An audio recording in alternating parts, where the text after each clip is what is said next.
Hola, hola, ¿qué tal? Muy buen día. No sé en qué momento están viendo esta grabación las personas de la comunidad del país de El Salvador. Es una gran satisfacción poder llegar hasta sus hogares a través de este espacio.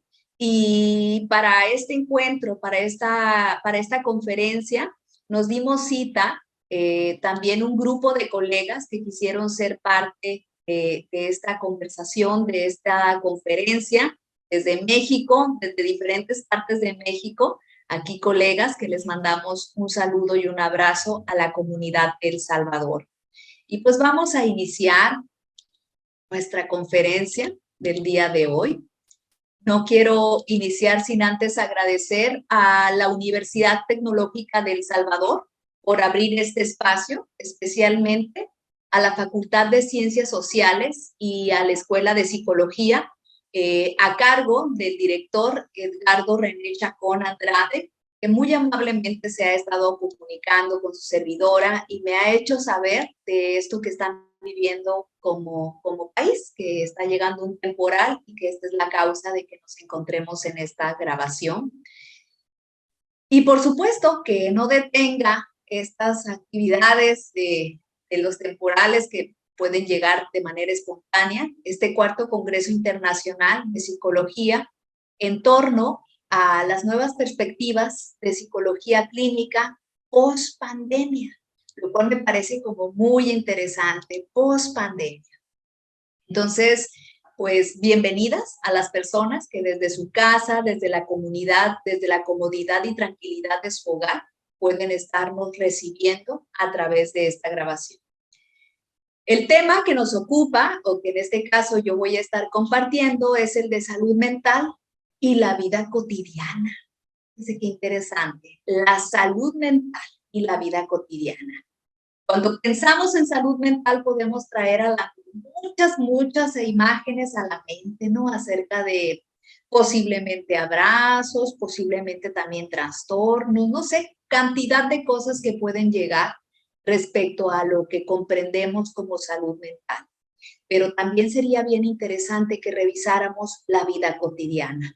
Me presento, soy Erika Rodríguez Estrada, de acá, de México, del norte de México. Tengo la posibilidad de estar con ustedes representando a mi universidad, el Instituto Tecnológico de Sonora, y pues para mí es una gran satisfacción poder hacer esta participación en donde justamente yo quiero invitarles a hacer un espacio reflexivo respecto a lo que es la salud mental. Bien, cuando hablamos de tiempos de pandemia, si algo tenemos en común, vamos a decir, porque igual puedes estar desde tu país, desde El Salvador, que puede tener como una cultura, una costumbre un tanto distinto, hasta comida diferente a la nuestra, a la mexicana, no sé cuáles son sus sabores predilectos, por acá disfrutamos bastante de los tacos, esto que nos diferencia. Sin embargo, sí hay algo que nos atraviesa a toda la humanidad, que es justamente haber vivido estos tiempos de pandemia.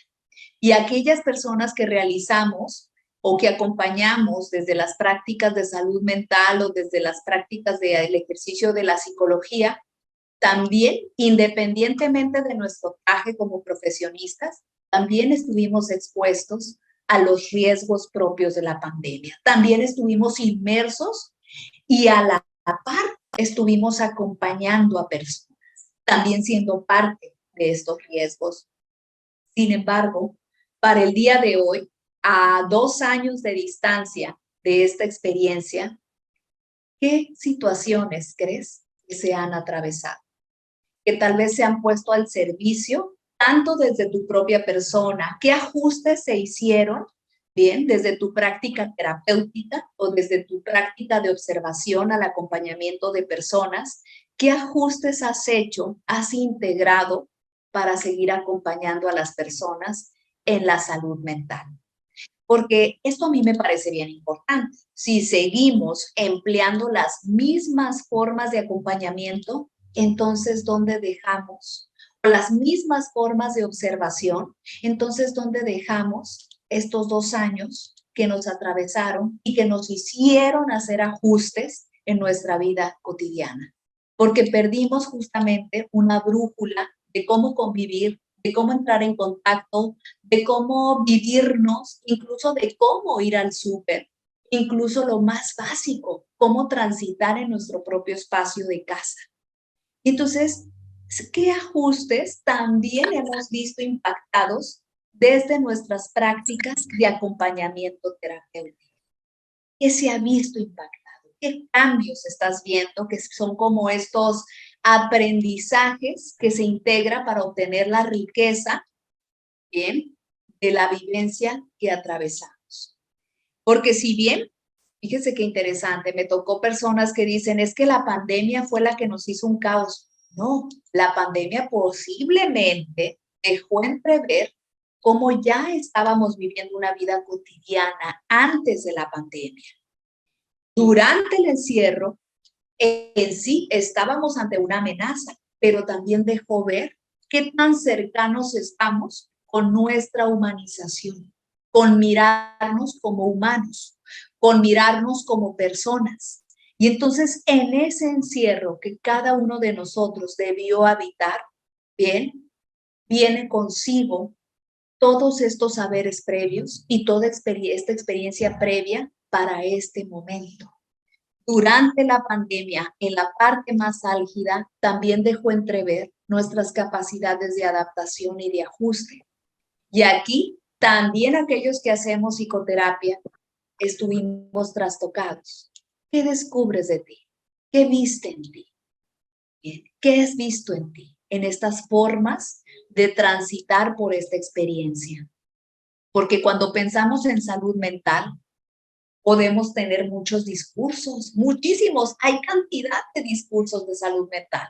Bien, ¿cuál te gusta? Yo recuerdo que por allá en 1998, cuando yo estudiaba psicología, me sentía bien psicóloga cuando decía, es que la salud mental es un estado de equilibrio biopsicosocial.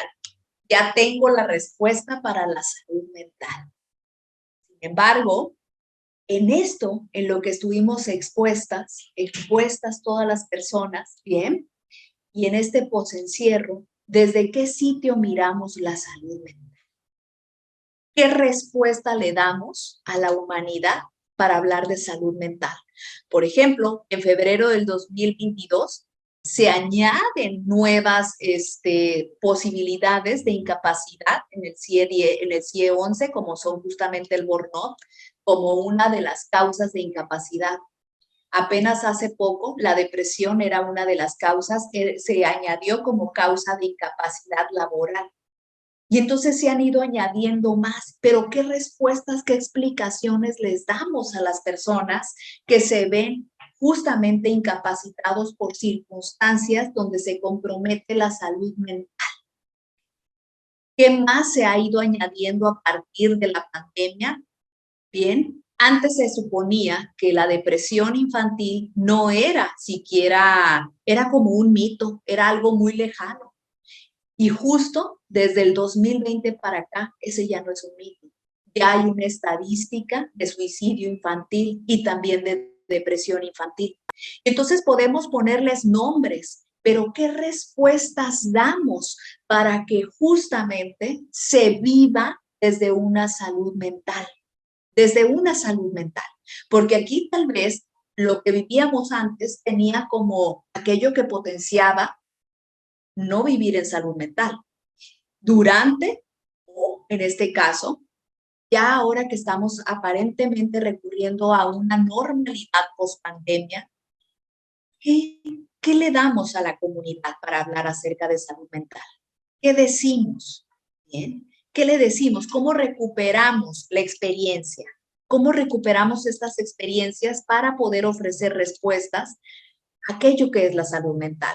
La verdad es que a mí me genera mucho dolor cuando de repente escucho, y digo dolor en el sentido como profesionista, cuando escucho a otros psicólogas y psicólogas que hablan de salud mental, justo únicamente desde este saber. Bien. Desde el 2018, la OMS menciona que la salud mental, bien, es un estado de bienestar, de capacidades, ¿de qué más? De funcionamiento y contribución a la sociedad. Suena muy bien, ¿verdad? Suena muy bien. Y posiblemente entre colegas o estudiosos de la psicología comprendemos a qué se refiere. Pero si una persona que no está muy relacionado con nuestros términos, resulta que no se encuentra en bienestar, que no se percibe de esta manera, ¿cómo se puede pensar? ¿Cómo se puede pensar esa persona? ¿Por qué? Porque en muchas ocasiones damos conceptos, incluso en redes sociales o medios de comunicación, sin un contexto. Y la OMS hace énfasis en que la salud mental es una parte integral de la salud en general, tanto es así que no hay salud sin salud mental. Yo no puedo vivir en un cuerpo sano justamente adoleciendo de esta salud mental.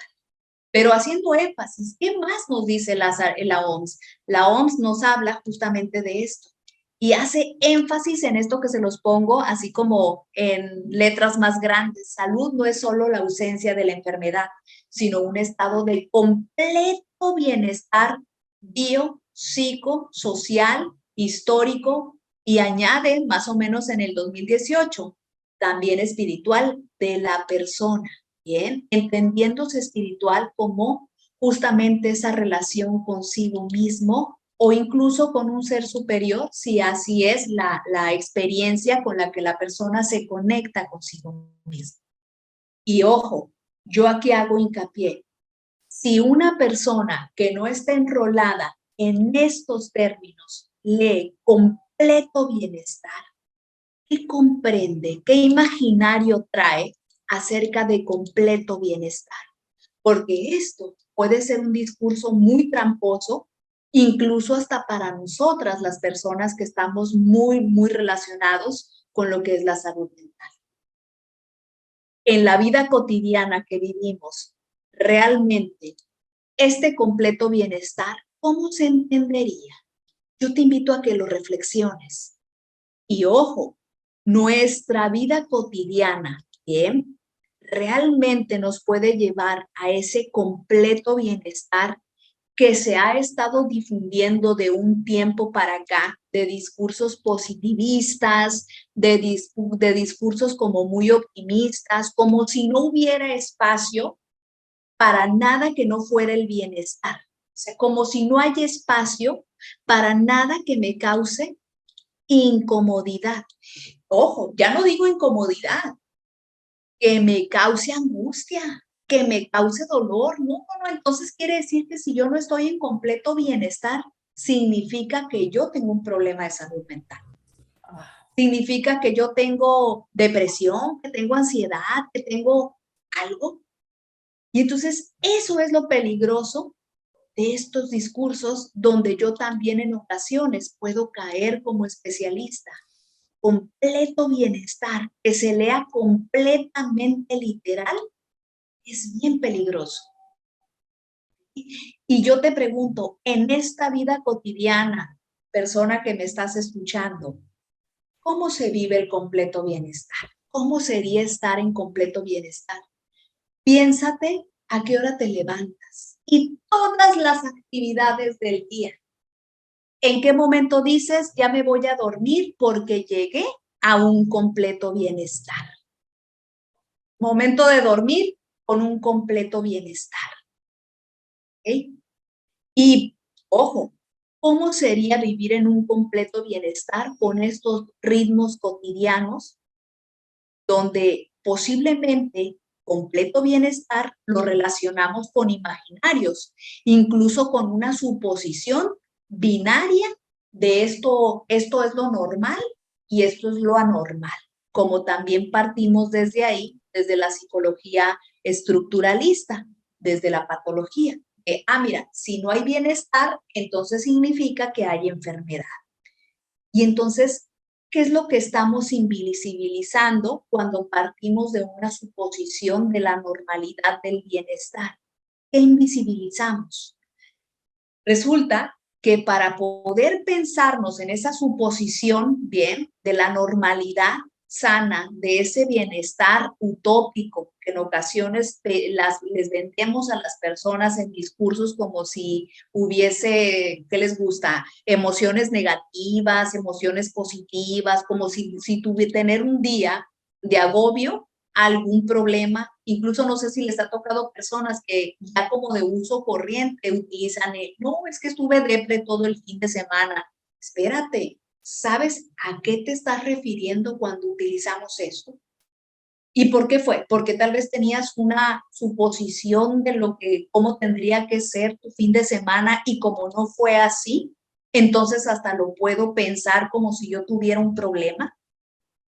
Y mucho de esto parte, ¿bien? Porque como tenemos un imaginario con lo cual estar contrastando nuestras realidades, pareciera que siempre traemos en este momento en la vida cotidiana, más que nunca a partir de la pandemia, porque estaba como nuestro cotidiano muy habituado, muy relacionado con las redes sociales, con esos espacios, ¿bien?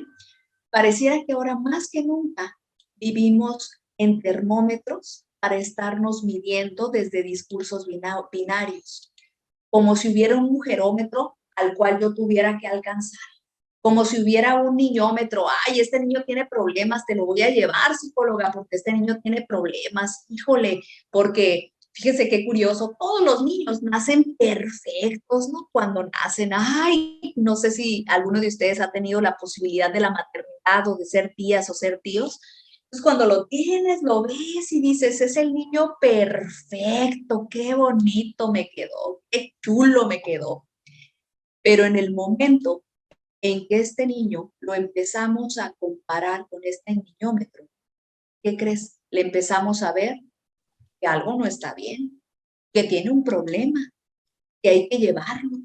Pero también nosotras, las personas adultas, tenemos como un mujerómetro, un hombrerómetro.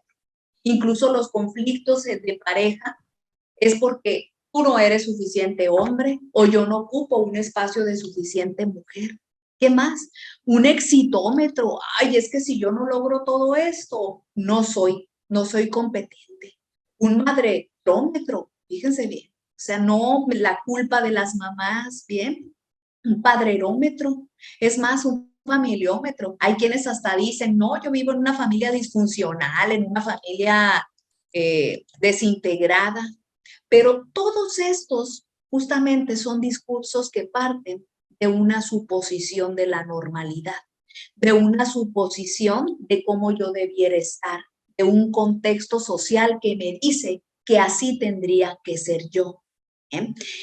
Y algo que está viviendo en este periodo pospandémico nuestra humanidad es un dictador, un gran dictador. O sea, aparte de estos termómetros terribles, y que puede haber muchos más, muchos más, cada quien tendrá sus propios termómetros y que acontecen en lo cotidiano. Todo esto se vive en lo cotidiano. Entonces, ¿cómo voy a tener ese bienestar si tengo siempre un parámetro donde yo no soy suficiente? Tenemos un dictador de la inmediatez. ¿Okay? Un dictador de la inmediatez tiene que ser ahorita, ya, en este momento, porque si yo no consigo esto, porque si yo no logro esto, incluso no sé si les ha tocado personas que llegan y dicen, es que tengo problemas de procrastinación. O sea, fíjense todos los nombres en la vida cotidiana que van surgiendo. Entonces hay una dictadura de la inmediatez. Muchas de las situaciones de salud mental, justamente ese bienestar al que aspiramos vivir, no se consigue, porque pareciera que somos títeres de un termómetro que me dice cómo tendría que estar. Y lo peor es cuando creemos que podemos controlar esto, que habitamos más desde una habitación mental que desde una habitación de vida. Y entonces hay personas que por más que hagan, que por más que se esfuerzan, que por más que hacen diariamente, ¿qué crees? Pueden llegar a su cama todos los días pensando que no hicieron lo suficiente. Y no hacer lo suficiente para responder esos termómetros significa que no soy suficientemente humano. O sea, yo no soy suficiente, ¿bien? Y entonces puedo tener una identidad de que haga lo que haga, no sucede lo que yo quisiera. con mis hijos, con mi pareja, con mi cuerpo, porque posiblemente quiero una figura diferente, ¿bien? ¿Y saben qué es lo peor? Cuando llega como mucho dolor de las personas por intentar, y esto pareciera que es algo que se está viviendo post pandemia, ¿bien? Cuando ya de plano yo me esforcé, me esfuerzo, llega un momento que como parte de esos procesos de adaptación para poder comprender por qué no me va o por qué no sucede lo que yo espero, ¿bien? ¿Por qué no tengo lo que tiene la otra persona? Llega un momento donde la persona, para no sufrir, porque estamos como en una cultura de que el sufrimiento no tiene espacio, solamente la felicidad, resulta que la persona se pregunta ¿por qué a mí? Y puede ser que las respuestas estén más relacionadas con ¿por qué? Porque yo tengo un problema interno. Y entonces termine problematizando más esa experiencia de agotamiento y de agobio, o a veces algo peor, o sea, no solamente es porque a mí, bien, es que los demás no me dejan, es que los demás me hacen, responsabilidad a los demás, empezando por la propia familia, hasta llegar viviéndose como víctima. Y sí, posiblemente sí se es víctima, bien, de todos estos mandatos en lo cotidiano, en lo que la persona justamente va viviendo. Y algo muy fuerte antes de que perder la salud mental, ¿cómo se pierde la salud mental? Justamente cuando terminamos en esta gran represión, haciendo de nuestro cuerpo una armadura, de nuestra humanidad una armadura por no sufrir. No quiero sufrir, o sea, no quiero sufrir, no quiero sufrir, y el no sufrir, bien, por no saber cómo vivir estos sentires, esta humanidad, nos lleva incluso a desconectarnos de una realidad y meternos en nuestra propia realidad, donde los demás me hacen, volvernos unos analfabetas emocionales. Algo que acá en México está aconteciendo con motivo de que inició el ciclo escolar, es que apenas estamos a un mes y medio más o menos de que se reincorporaron los estudiantes de educación básica, de primaria, preescolar, secundaria, bien, y resulta que han acontecido bastantes conflictos en distintas escuelas del país. Y no son conflictos como simplemente me pateó la mochila o algo así, que ya de entrada es algo grave, sino donde incluso han estado expuestas a la vida de estos niños o estas niñas y adolescentes. Este analfabetismo, esta posición de vivir como siempre queriendo controlar para no sufrir, pensando que entre más hago, resulta que voy a resolver, viene y data de siglos atrás, de este discurso donde se impone por encima de la humanización, bien, la idea cartesiana, el pienso, luego existo. Racionalizar, responsabilizar a otros o simplemente pensarse como un problema. Cuando la persona vive desde ahí, desde esta armadura, resulta que pierde el contacto con su cuerpo y vive desde esa rigidez de pensamiento. Siempre a prisa. Y hay algo bien peligroso. No hay ineficacia de curiosidad porque a todo lo quiere de encontrar un razonamiento. Es porque tú no hiciste, es porque el otro me puso el pie. Bien, no hay como esa posibilidad de explorar nuevas formas de responderse. Incluso la persona puede llegar a no tener límites. ¿Por qué? Porque parte de ideas que tal vez son de otro tiempo, pero nos aconteció una pandemia y nos enseñó que mucho de lo que sabíamos ya no es. ¿Y qué tal? Lo peor de todo, este analfabetismo emocional nos permite o nos impide, bien, atravesar la vida sin tener siquiera posibilidad de escuchar los discursos de nuestro cuerpo humano. Y de ahí pueden desprenderse muchas otras barreras de cómo estar viviendo desde ese lugar tan rígido. Me gusta mucho esta reflexión desde la neuropsicología, bien, que menciona este autor neurogenetista David Bueno. Ningún animal, porque al final mamíferos somos, ningún animal se esfuerza más allá de lo que exige su supervivencia En cambio, el ser humano desarrollado y artificial se mata en busca de cosas absolutamente superfluas. El ser humano persigue la felicidad y huye del sufrimiento. Fíjense qué curioso, huir del sufrimiento nos lleva incluso a cruzar estas líneas. ¿Cuántos hogares, muchos de los niños durante la pandemia, vivieron estas imágenes? O estas. ¿En cuántos hogares esta fue la experiencia cotidiana y se reincorporaron a la vida? ¿O cómo es que llegan las personas regularmente a nuestro encuentro? Aquí te pongo una caricatura. Un perro que se siente gato o simplemente personas que llegan ante nosotros sin saber quién son. O a ti ya tal vez te ha llegado a pasar que has atravesado la vida perdiendo quién eres. ¿Qué es lo que nos lleva justamente a tener como una conciencia de que estamos atravesando, responsabilizando a otros y que en ocasiones hay personas que se van de este mundo sin esa conciencia? Una vez en una conferencia me dijo una chica, maestra, ¿verdad que todas las personas tendrían que ir a psicología? Y también tenemos que ser conscientes que vivimos en una circunstancia social desigual y que la salud mental no está al acceso ni siquiera del 15% de la población, por lo menos en Latinoamérica, que lo que nosotros hacemos no va a llegar a toda la población, pero muchas personas, inclusive posiblemente tú, la forma como regresaron a su humanización fue gracias a esto, a romperse en tantos pedazos.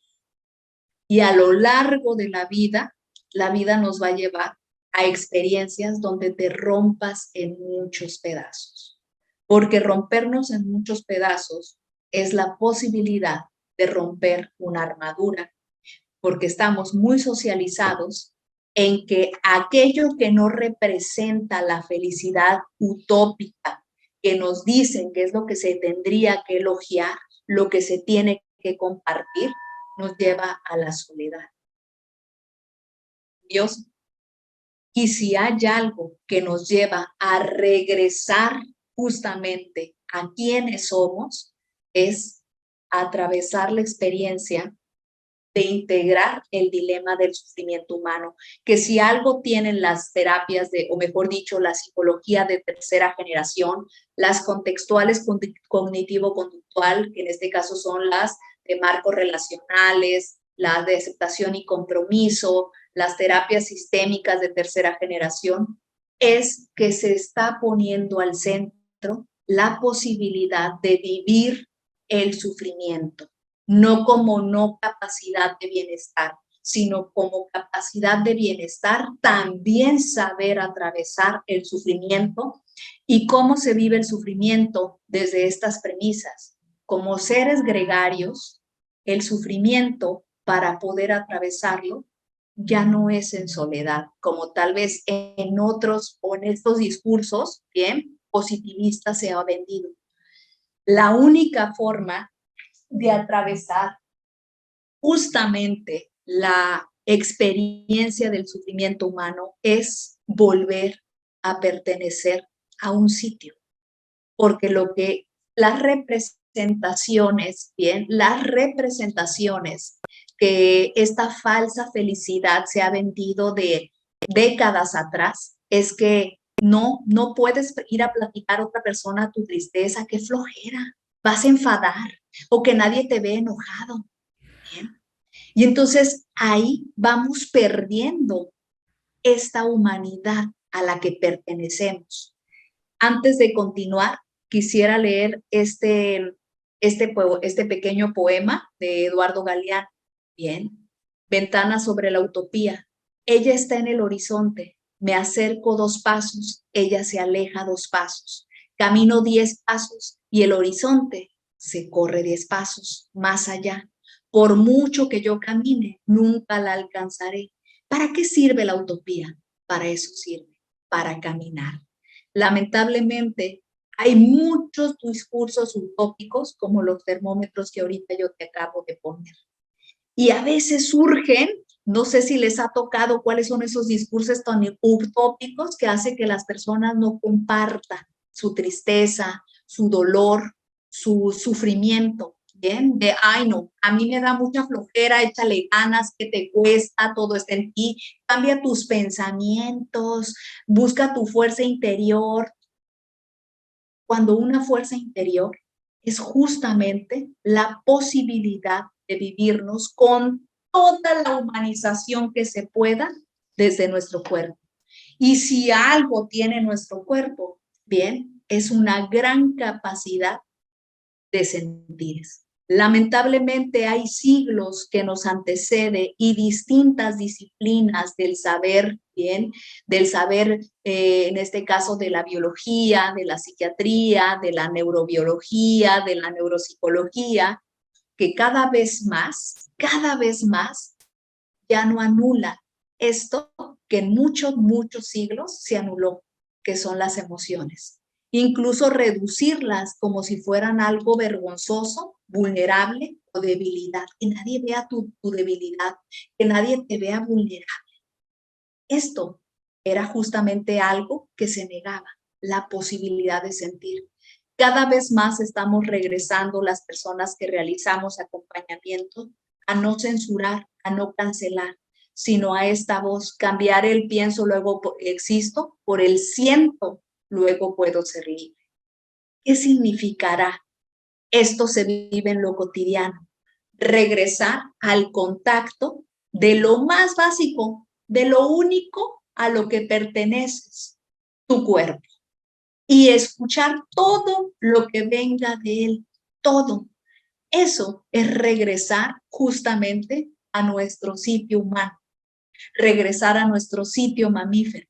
Bien, la humanización justamente es ese coraje de vivir la vida con toda la gama de sentires que emergen de mi capacidad humana, entre la danza del sufrimiento y el amor, por lo que son y no por lo que imaginamos. Si tú piensas que el sufrimiento es vulnerable o es debilidad, ahí tenemos un problema de salud mental, porque eso no es nada más que más humano que nos atraviesa. Lo más humano que nos atraviesa es el sufrimiento, más que ni siquiera el amor.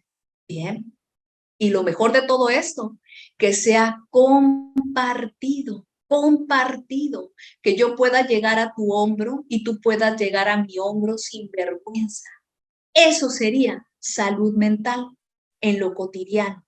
Y de esa experiencia de compartirnos, así como compartimos la alegría, así como compartimos las buenas noticias, bien, poder elegir. Pero si la persona elige durante la soledad de esos sentires, esto puede ser peligroso, porque incluso luego nos podemos espantar bastante del suicidio, pero ¿qué llevó al suicidio si no es un camino de mucha soledad? No es la depresión es la consecuencia de muchos caminos en soledad. Y posiblemente en el encuentro con otros, las personas pueden también tomar responsabilidad de sus sentires, pero compartidos, incluso recuperar su sentido de vida. Eso se llama salud mental. Pero si no se vive en comunidad, por más que la persona decida sentir, es posible que no suceda este acercamiento a su humanización, porque entonces sería como cargar un gran peso que no tiene que vivirse solo, sino con los demás. Ante muchas circunstancias inesperadas que nos van a poner en aprietos y van a poner justamente así como la pandemia, nos van a poner al límite para saber cómo va a ser o cómo es nuestra capacidad de reincorporarnos en soledad. Es posible que esto vuelva a ocurrir, que traiga consigo muchas problemáticas al interior del hogar o muchas problemáticas al interior de estos cuerpos. Si todo esto se vive en comunidad, entonces estaríamos siendo garantes ¿de qué? Estaríamos siendo garantes de la salud mental, de acompañar a las personas a tener nuevas representaciones de cómo saber sentir, de cómo pensar estos sentires y estas emociones que emergen de su cuerpo, incluso cómo explorar sus historias desde una forma distinta, ¿bien? ¿Qué más? Hablar del sufrimiento, como acá me están escribiendo, tendría que ser tan hermoso como hablamos del amor. Es más, qué bonito sería que así como hay un día del amor y la amistad, tuviéramos un día del sufrimiento y hubiese y un día del sufrimiento para saber cómo vivirlo, porque esto es tan humano como la amistad, es tan humano. Simplemente te invito a ti que me estás escuchando que recuerdes un momento donde estuviste bien rota, bien quebrada, en sufrimiento. ¿Qué miradas tuviste a tu lado que te regresaron tu humanización? Donde te pudiste sostener, donde te pensaste fuerte sabiéndote rota. Bien, porque si esto se vive compartido, estaríamos, insisto, siendo garantes de la salud mental, siendo garantes. Quiero insistir, las emociones y todos los sentires que vienen desde la punta de tu dedo gordo hasta tu cabeza, o también llamado nervio vago, bien, por ahí debajo de la piel, es como un océano, es maravilloso. Hay peces que ni sabemos, hay cantidad de especies que ni siquiera se han descubierto, dicen que apenas un 10% de la humanidad, o mejor dicho, de los animales que viven en los océanos apenas si se conocen, pero hay muchísimos. Muy bien, pues resulta que también los sentires y las emociones. Cada cuerpo es como un océano. Y algo bien importante, para ninguna circunstancia hay una emoción correcta ni negativa. Todas las emociones, ¿qué crees? Son correctas.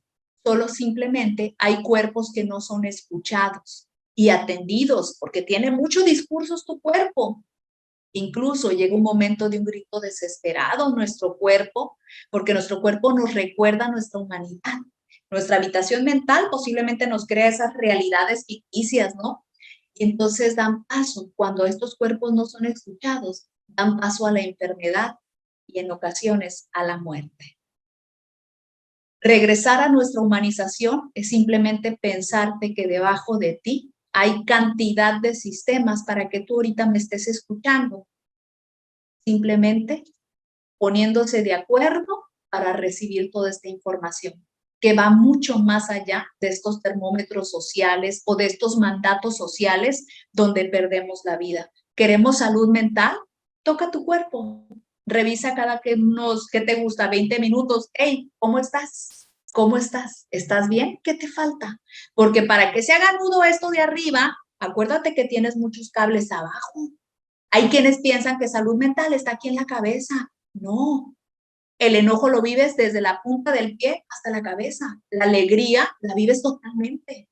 Para que se te enrede acá arriba es porque lo traemos enredado desde abajo. Fíjense nada más. Imagínate todo este enredo, todo este cableado hecho nudo. ¿Bien? Hecho nudo. Aprender a vivir justamente en lo cotidiano. La salud mental es recordarte que simplemente eres un humano más. Y en este mundo, si algo tenemos es una socialización en donde se nos ha enseñado a no amar a nuestro cuerpo, fíjense. Y lo más revolucionario que una persona puede hacer es escuchar su cuerpo. Que cuando te bañes, simplemente si tú dices, Erika, no tengo siquiera tiempo para mi salud mental, que cuando te metas a bañar, al momento que tú enjabones tu cuerpo, agradece por todo lo que va a vivir. Te puedo asegurar que es equivalente a un encuentro terapéutico, porque es un encuentro amoroso. O cuando te encremes o te peines, no más con eso. Ahora sí que les pongo por aquí una caricatura. Se tenía que decir y se dijo. El contacto con el cuerpo, bien, es justamente el regalo más maravilloso que en lo cotidiano podemos tener para esta garantía de la salud mental. Y nos corresponde a los especialistas, ojo, ¿qué nos corresponde a los especialistas? Difundir esta información, hacer actos preventivos. Muchas veces estamos muy cómodos desde nuestro sillón esperando personas ya en situaciones de rotitud, incluso en algún momento donde han pensado hasta mejor acabar con su vida. ¿Y sabes por qué? Porque tenemos muchas imágenes como esta. Ahí me puse a explorar quiénes son como deportistas ilustres del país del Salvador que ganaron medallas. Entonces vemos estas medallas, vemos a estos personajes y vemos estos personajes y decimos, híjole, yo quiero ser como ellos, yo quiero ser como ellos, porque vemos el éxito, no, porque a mí no me va como ellos. Pero ¿qué pasaría si estas personas nos hablaran del sufrimiento, del esfuerzo, de sus luchas, de las veces que lloraron, de posiblemente las veces que los disminuyeron? Ese otro histórico, posiblemente nos humanizaríamos más y seríamos más respetuosos de nuestros logros. Porque para que ellos lleguen a donde estén, ¿tú te imaginas cuántas veces debió haber llorado la Salma Hayek, mexicana ella, por cierto, Ana Gabriela Guevara, el primer astronauta venezolano, el del Toro? ¿Tú te imaginas qué tan semejantes son sus historias a la tuya? ¿Cuántas veces debieron haberse sentido rechazados? Bien, creo que si habláramos más de estas experiencias que tu vida, que la mía, que todos hemos tenido, seríamos menos humanos y tal vez nuestros termómetros serían muy diferentes y la salud mental diera paso a la posibilidad de representarnos y biografiarnos también desde el dolor, también desde la rotitud, también desde ese lugar. Ya casi para ir cerrando, la invitación que yo les hago es que difundamos el mensaje. La salud mental no acontece con ir al psicólogo ni al psiquiatra. La salud mental sucede todos los días, abrazando un árbol, percibiendo el aroma de una flor, observando al sol. Hay personas que ni siquiera ven los rayos del sol o intentan ver, no lo vean así como tampoco mucho tiempo al sol, porque luego es peligroso, regalándose 5 minutos con una taza de café, leyendo un libro, escuchando un audiolibro, tomando más agua. Hay gente que ni agua toma, comiéndote una fruta que te recuerda que eres tan natural como ella. Si se puede hacer ejercicio, no todas las personas tienen esa posibilidad. Simplemente escuchando música. Fíjense qué interesante. ¿Qué pasaría si en lugar de hablar de salud mental, habláramos de esto que cuando nosotros somos niños nos enseñan a lavarnos los dientes? Hay que tener higiene. Ok, y estuvo, pero si por encima de todo la higiene del cuidado, ahora con motivo de la pandemia, ¿qué pasaría si así como nos enseñan higiene diario, nos enseñaran higiene mental? ¿Okay? Desde que nacemos, entonces seríamos garantes de ¿qué? De la salud mental. Y repito, esto sucede en lo cotidiano. Si yo les contara que hay personas que ni respirar saben, y si algo dejó claro la pandemia, es que los pulmones, bien, resulta que se pueden atentar. Y saber respirar, ¿sabes qué es? Es sentirte vivo, es saberte vivo. Y entonces, algo que también sería importante que nosotros difundamos, las personas que hacemos salud mental, es poner al acceso de todas las personas el sentarte a respirar. La respiración profunda, la respiración de diafragma. La gente que anda corriendo respira desde la garganta y nada más. Pero las personas que se tomen 5 minutos acariciar a su cuerpo desde adentro con una respiración de diafragma, por lo menos durante 3 minutos, te puedo asegurar que eso también, aparte de bañarte a conciencia, acariciando tu cuerpo, una respiración de diafragma al día te va a recordar cuán humano eres, cuán humano eres, porque quienes vivieron COVID se dieron cuenta cómo respirar es simplemente vida. No sabemos ni respirar. Incluso poderles compartir a las personas como se hacía en la vieja usanza, por allá, siglos atrás. Por ejemplo, las obras más bellas escritas, las obras más hermosas pintadas se han hecho, o las canciones más bellas se han hecho poniendo en movimiento, ¿qué crees? El miedo, el dolor. Entonces, también enseñarles a las personas o enseñarnos nosotros, no enseñarles, recuperar esos saberes, porque nosotros lo estamos enseñando, estamos recuperando los saberes de siglos atrás. Si hay tristeza, si hay dolor, ¿cómo vivirlo? Escríbelo, ponlo en movimiento, téjelo como en otros momentos, cántalo. ¿Qué más podemos hacer? Explórate, un mapeo, cómo ando en todas mis áreas de vida, porque a veces solamente es una y resulta que le damos al traste a todas, decimos, todo está mal en mi vida y tal vez nada más es una que me ocupa. Ya para ir cerrando, no quería dejar pasar esta frase tan potente de Martin Luther King. Hemos aprendido a volar como los pájaros, a nadar como los peces, pero no hemos aprendido el sencillo arte de vivir como hermanos. Salud mental es verme en el otro, saber que tú también tienes un cuerpo que siente como el mío, que es tan igual al mío, y compartirlo. Porque si yo sé que tu cuerpo es tan igual al mío, vas a saber que si yo llego y te digo, me siento así, vas a responder a mi sentir y lo vamos a compartir. También en familia podemos vivir en lo cotidiano la salud mental, ¿eh? Hay veces que dicen, le traigo a mi niño porque no sabe socializar. ¿Y usted sabe socializar? Volvemos otra vez a la comunidad.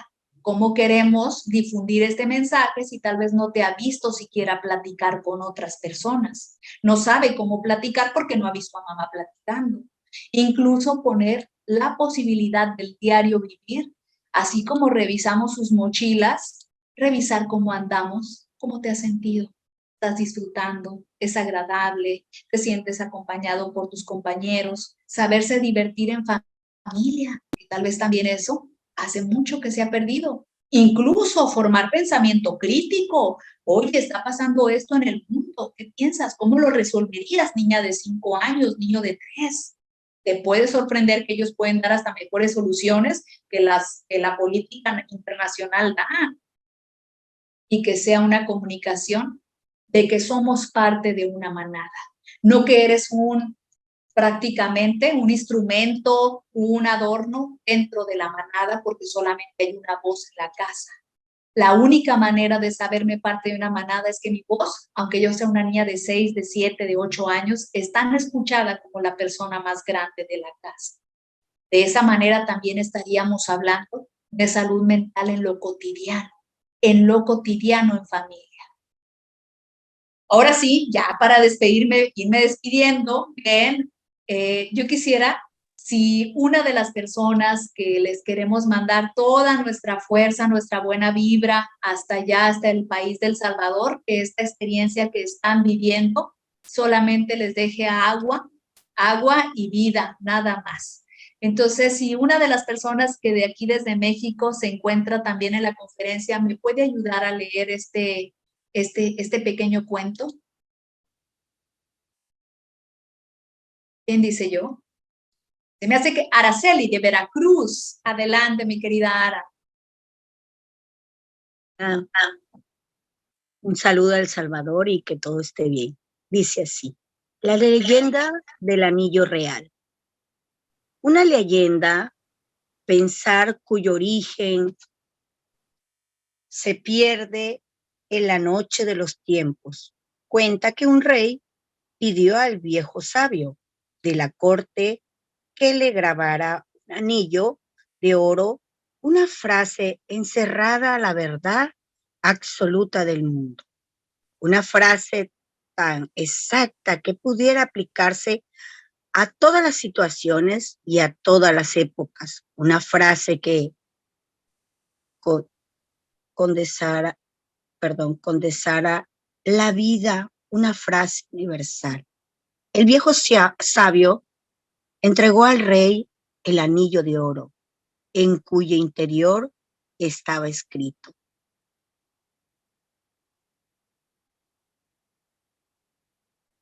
también esto pasará. Muchas gracias, mi querida Araceli. El dolor, el sufrimiento, la tristeza, la alegría. Bien, cada instante, de alguna manera como en el anillo, todo pasará. Así que cuando sea un momento de alegrías, pasará, hay que vivirlo. La tristeza pasará, hay que vivirlo.